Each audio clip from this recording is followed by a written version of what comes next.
అయితే ప్రస్తుతం చాలా అభిప్రాయాలు తీసుకున్న నేపథ్యంలో ఈ రిసార్ట్కి ఒక ఇవ్వాలని ఆలోచించారట. నిజంగా దానికి ఇచ్చినా కానీ చాలా పెద్ద ఖర్చు అవుతుంది. మరి ఏం చేయాలో తెలియని పరిస్థితి. ఈ నేపథ్యంలో ఆ విధంగా చేస్తే బాగుంటుందని ప్రభుత్వం అయితే నిర్ణయించినట్టుగా తెలుస్తోంది. నిన్న కమిటీ, సబ్ కమిటీ. మీరేం చెప్తారు?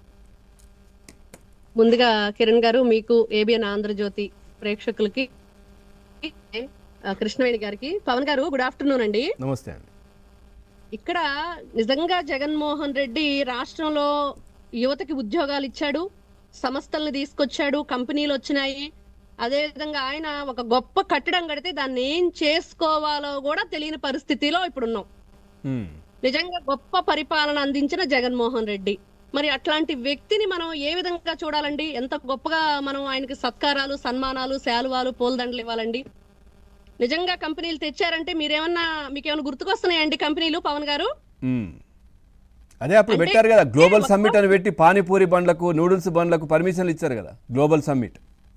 గ్లోబల్ సమ్మిట్ అంటే ఇప్పుడు ఫిష్ మార్ట్లు ఫ్రెష్ గా ఏ రోజు అనుకోలేదబ్బా, యాపొద్దు అనుకోలేదబ్బా, ఈ కడపలో ఎంత మంచిగా దొరుకుతుంది ఫిష్ గానీ, ఫ్రాన్స్ గానీ అని చెప్పాడు. మరి అంత గొప్ప సంస్థల్ని, డిగ్రీలు చదివి మంచి మంచి గోల్డ్ మెడల్ ఉన్న పిల్లల్ని చెత్త పన్ను వేసిన డబ్బుల్ని మళ్ళీ తిరిగి వాళ్ళకి 5,000 రూపాయలు ఇచ్చిన పరిస్థితి.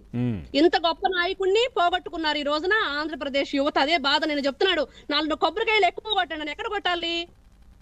అది అరుంధతి సినిమాలో అనుష్క మీద కొట్టినట్టు ఈ నెత్తి మీద కొట్టాలనిపిస్తుంది. 4 కొబ్బరికాయలు ఎక్కువ కొట్టాలంటండి. ఎంత దారుణమైన విషయం అంటే, నిజంగా ఈ రోజున మొన్న బూతులకు కేర్ ఆఫ్ అడ్రైస్ అయిన కొడాలి నాని వచ్చి మాట్లాడుతున్నాడు. మా పార్టీ గొడ్డల పార్టీ అంటున్నారు నారా చంద్రబాబు నాయుడు గారు, లేకపోతే లోకేష్ గారు, పవన్ కళ్యాణ్ గారు. ఎలా అయింది గొడ్డల పార్టీ అని?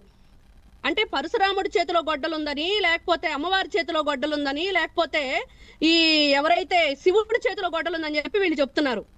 అసలు విషయం ఏంటంటే, నిజంగా పరశురాముడి గొడ్డలి కాదు వాళ్ళు అనుకుంటున్నట్లుగా, అది బాబాయిని వేసేసిన గొడ్డలి. ఆ విషయం మర్చిపోతున్నారు. ఆ గొడ్డలు కూడా రేపు ఏదైతే మనం ఋషికొండ ప్యాలెస్ గురించి మాట్లాడుతున్నామో దాంట్లో ఒక మ్యూజియాన్ని ఏర్పాటు చేసి జగన్మోహన్ రెడ్డి జీవిత చరిత్రను పెట్టాలి. 10వ తరగతిలో ఎగ్జామ్ పేపర్లు ఎలా కొట్టేశాడు? డిఎస్సి ఎగ్జామ్స్ రాసిన ఈ రోజున అత్యధికంగా ఇచ్చిన పోస్టులు ఎవరికండి? ఎస్సీ ఎస్టీలకు ఇచ్చారు.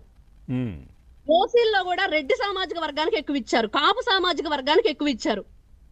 అవన్నీ వదిలేసి ఓసీ ఓసీ ఓసీ కమ్మ కమ్మ కమ్మ అంటూ అసలు ఈ ఋషికొండ ప్యాలెస్ ని ఏ విధంగా కట్టాడు? ఈ రోజున ఒక 450 కోట్లు ఖర్చు పెట్టి కట్టాడని మనం చెప్పుకుంటున్నాం. కానీ అసలు 450 కోట్లు ఖర్చు కాదు, అసలు అక్కడ అక్కడున్న బిల్డింగ్లన్నీ నాశనం చేయడానికి, అక్కడ ఉన్న గ్రీనరీ అంతా నాశనం చేయడానికి, ఏదైతే ఆ ల్యాండ్ వాల్యూ ఎంత, ఇతను పెట్టిన ఖర్చు ఏంటి?